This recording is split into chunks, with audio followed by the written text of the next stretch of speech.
When dealing with one-point perspective, think of looking down a long street. The farther away, the smaller the objects become, though this is actually not the case. If you're taller than me and I have you run down the street, you appear smaller. But are you actually smaller? Of course not. It's distance.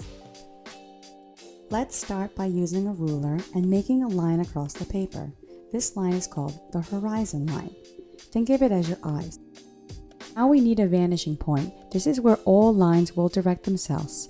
It can be anywhere on the horizon line so long as it stays on the horizon line.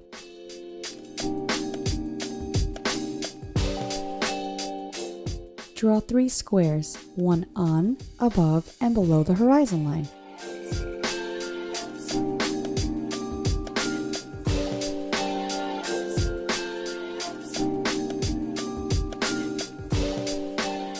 Starting with the box on the horizon line, measure from the corners of the box to the vanishing point.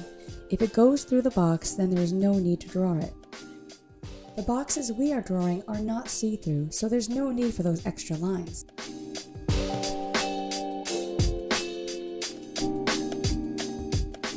To finish your box, take your ruler and match it to the side of your box. Backtrack it as far as you like and use the ruler to outline it.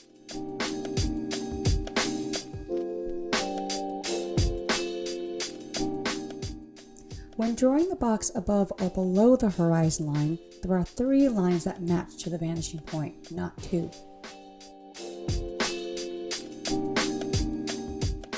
When backtracking your ruler to finish your box, you will have to do it twice from 2 different angles. Also, be careful when backtracking.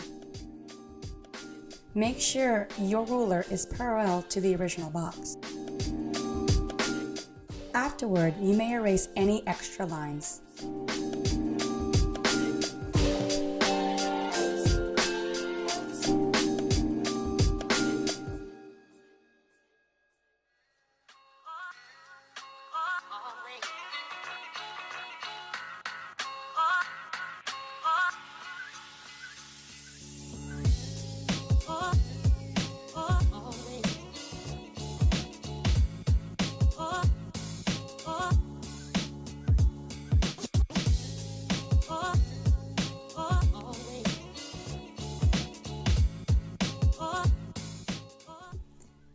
To make buildings, create your boxes as before, but backtrack your lines even farther.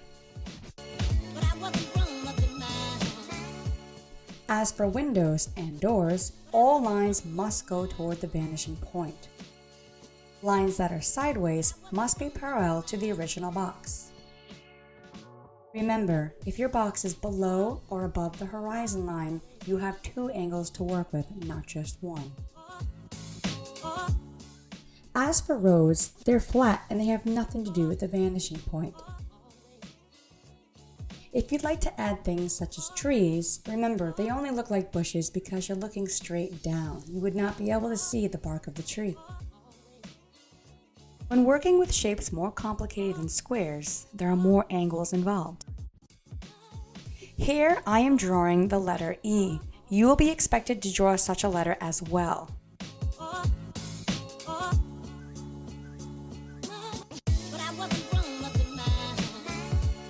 Check every single corner to see if it connects to the dot.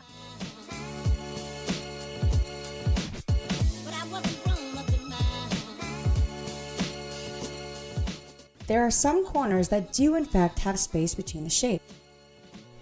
These corners are not to be ignored. You simply stop your line before it overlaps the shape.